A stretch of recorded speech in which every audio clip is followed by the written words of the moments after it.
Source follows. Consider the source follower depicted in figure A, where M2 serves as the bias current source. Since the input impedance of the circuit is quite high, even at relatively high frequencies, the input referred noise current can usually be neglected for moderate driving.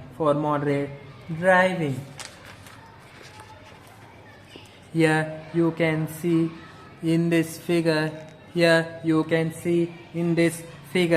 A source follower, B circuit including noise sources, source impedances. To compute the input referred thermal noise voltage, we employ the representation in figure B, expressing the output noise due to M2 as Vn square out bar M2 is equals to N2 square bar into 1 by Gm1 parallel to 1 by Gmb1 parallel to R01 parallel to R02 whole square.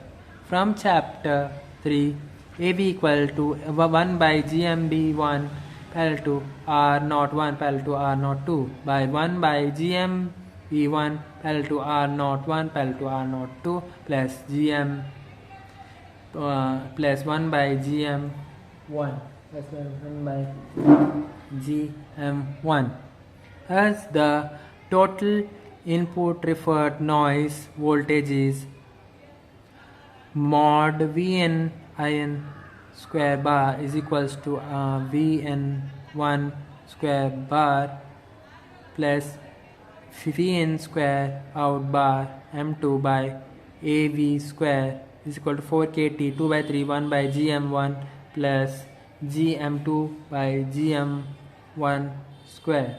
Note the similarity between equation.